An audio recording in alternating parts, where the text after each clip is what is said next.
पूरी सुविधा पूरी व्यवस्था में बच्चों के ब्राइट फ्यूचर के लिए श्री राम इंटरनेशनल स्कूल, काको रोड, जहानाबाद। पिछले दिनों झुनाठी में आबकारी विभाग एवं आम लोगों के बीच हुए विवाद एवं मारपीट का मामला थमने का नाम नहीं ले रहा है। राष्ट्रीय जनता दल द्वारा इसके विरोध में आंदोलन करने की बात की जा रही है। जहानाबाद के विधायक सुदय यादव ने मामले को गंभीरता से लेते हुए आंदोलन की चेतावनी दी है और कहा है कि इस मुद्दे को लेकर जिलाधिकारी से मुलाकात कर पूरी बात से अवगत कराएंगे और झुनाठी से जहानाबाद तक पैदल मार्च कर झुनाठी मामले को लेकर जोरदार आवाज उठाएंगे। सुदय यादव ने कहा कि वर्तमान सरकार में अधिकारी मनमाने ढंग से काम कर रहे हैं, जिसका विरोध अब रोड पर होगा। और भी बहुत कुछ कहा है सुदय यादव ने, आप सुनिए। एसके मिर्जा, ईशा न्यूज़ के लिए। बिहार में जब से शराबबंदी हुई है तब से ही उत्पाद विभाग और बिहार सरकार के जो पुलिस महकमा है, शराबबंदी के नाम पे गरीब गुरुए लोगों का शोषण दोहन करने में लगी हुई। उसी का ये उदाहरण है जहानाबाद जिला का रतनी फरीदपुर प्रखंड का झुनाठी, जो एक चट्टी है, बाजार है छोटा, वहाँ हम लोग किसी भी परिस्थिति में शराबबंदी के पक्षधर हैं और रहेंगे, क्योंकि हम लोग गांधी के आदर्शों को मानने वाले हैं। हम लोग बाबा साहब अम्बेडकर के संविधान में विश्वास रखते हैं और ख़ास करके मैं, जो राष्ट्रीय जनता दल के नेता हमारे राष्ट्रीय अध्यक्ष परम आदरणीय श्री लालू प्रसाद यादव के विचारधारा में विश्वास रखते हैं, तेजस्वी प्रसाद यादव जी के कार्यों में विश्वास रखते हैं, तो इस तरह के लोग किसी भी परिस्थिति में कानून को हाथ में नहीं लेना चाहता है, न अपने लोगों को लेने देना चाहता है। झुनाठी में चूँकि छोटा बाजार है और अपने व्यवसायी लोग कहीं कहीं से जाकर के वहाँ दुकान खोल के, और खुद ग्रामीण लोग भी, अचानक संध्या 7 बजे लगभग उत्पाद विभाग की दर्जनों गाड़ियों के साथ जिले में तैनात उत्पाद अधीक्षक से लेकर के और उनके जो सब दरोगा सिपाही वहाँ जाके गाड़ी रुकती है और कोई ये नहीं है, कहीं कोई हल्ला नहीं, कहीं कुछ नहीं, और सीधे दुकानदारों को पिटाई शुरू कर देता है।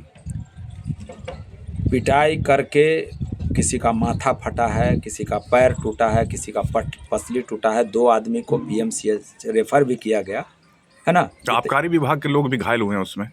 नहीं, ये लोग घायल नहीं हुए हैं। अच्छा, ये लोग आत्मरक्षार्थ, क्योंकि बोले ना कि इतना प्रशासन निरंकुश हो गया है कि कभी भी किसी को मतलब मार के उस पर खुद मारती भी है और उस पर मुकदमा भी करती है।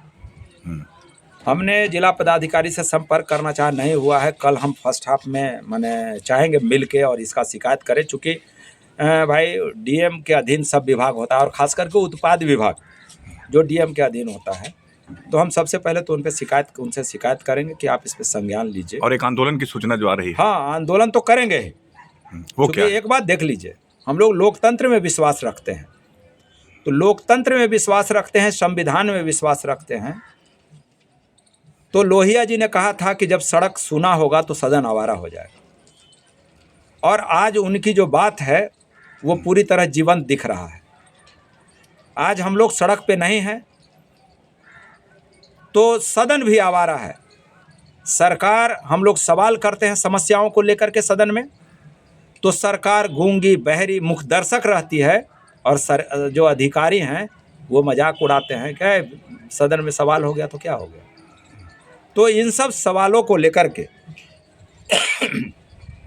हम लोग पूरी मजबूती से पहले तो कल जिला पदाधिकारी को हम लोग देंगे कि भाई आप अपने जो उत्पाद विभाग के अधिकारी हैं, सिपाही हैं, कर्मचारी हैं, उन पर एफआईआर करिए, नहीं तो हम लोग सड़क पर उतर के इसका प्रतिकार करेंगे और सरकार के मुखिया को आना है ना, तो उनके सामने भी इस सवाल को चैंपियन करने का काम करेंगे। आंदोलन क्या होगा सर? आंदोलन पूरे लोकतांत्रिक तरीके से आंदोलन हम करेंगे, पूरे संवैधानिक व्यवस्था को दुरुस्त रखते हुए करेंगे। क्योंकि हम लोग लोकतंत्र के मानने वाले लोग हैं, लोकतांत्रिक व्यवस्था में विश्वास रखते हैं। हम लोग यही तय किए हैं कि हम लोग झुनाठी, जहाँ घटना स्थल है, जहाँ जुल्म हुआ है, जहाँ अत्याचार हुआ है सरकार के अधिकारियों के द्वारा, हम उसके खिलाफ में जहानाबाद तक हम पदयात्रा करेंगे और फिर जिला पदाधिकारी को हम मिल करके उसका ज्ञापन देंगे। बेहतर शिक्षा सही मंजिल, Ramakrishna Paramhansa Vidyalaya affiliated to CBSE New Delhi, 10+2 तक मान्यता प्राप्त। बच्चों के स्वर्णिम भविष्य के लिए डायरेक्टर चंद्रभूषण शर्मा उर्फ भोला बाबू के निर्देशन में बच्चों की जिंदगी को सही राह दिखाता रामकृष्ण परमहंस विद्यालय, यानी बच्चों का ब्राइट फ्यूचर।